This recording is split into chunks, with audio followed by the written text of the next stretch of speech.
ಹುಟ್ಟೂರಲ್ಲಿ ಮತದಾನ ಮಾಡಿದ್ರಿ, ಏನ್ ಹೇಳ್ತೀರಿ ಸರ್? ಹುಟ್ಟೂರಲ್ಲಿ ಮತದಾನ ಮಾಡಿದ್ರಿ.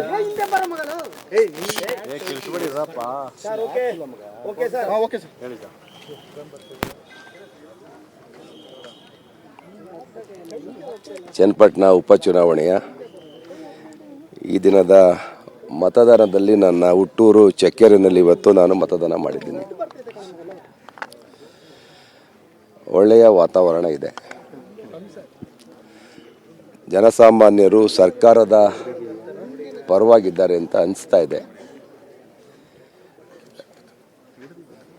ಎಲ್ಲ ಕಡೆ ಉತ್ಸಾಹದಿಂದ ಮತದಾನ ಮಾಡ್ತಾ ಇದ್ದಾರೆ.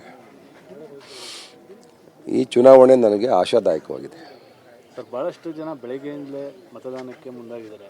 ಭಾಳಷ್ಟು ಯುವಕರು ಎಲ್ಲರೂ ಕೂಡ ಮತದಾನ ಮಾಡ್ತಿದ್ದಾರೆ. ಬಿರುಸಾಗಿದೆ. ಮತದಾನ ಮಾಡೋದು ಅವರ ಕರ್ತವ್ಯ.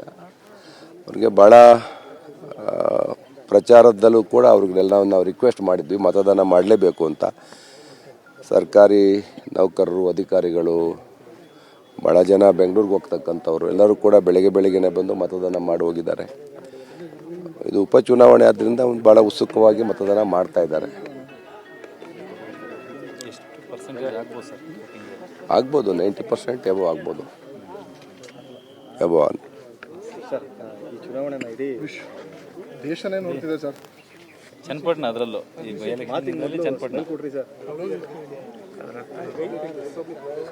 ಇದು ಉಪಚುನಾವಣೆ ಇಡೀ ರಾಜ್ಯದಲ್ಲಿ ಮೂರು ಉಪಚುನಾವಣೆ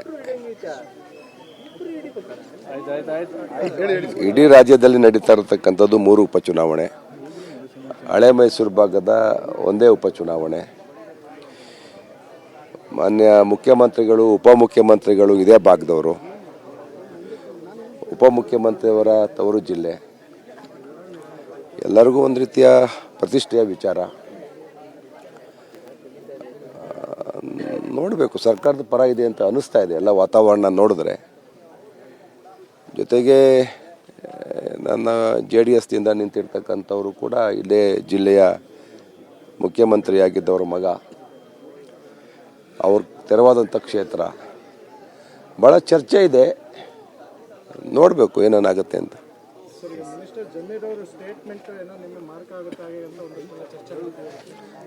ನನಗೆ ಗೊತ್ತಿಲ್ಲಪ್ಪ ಏನು ಸ್ಟೇಟ್ಮೆಂಟು ಯಾವ ಥರ ಅಂತೇಳಿ. ಅದ್ರ ಬಗ್ಗೆ ನನಗೇನು ಮಾಹಿತಿ ಇಲ್ಲ.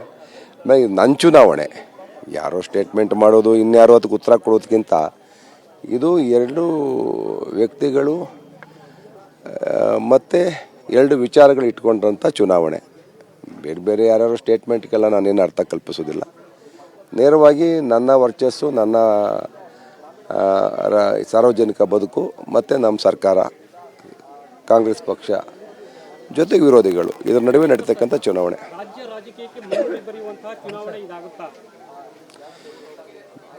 ಏನು ಭಾಳ ಬದಲಾವಣೆ ಆಗ್ಬಿಡುತ್ತೆ ಅಂತ ಏನು ನಾನು ನಿರೀಕ್ಷೆ ಮಾಡೋದಿಲ್ಲ.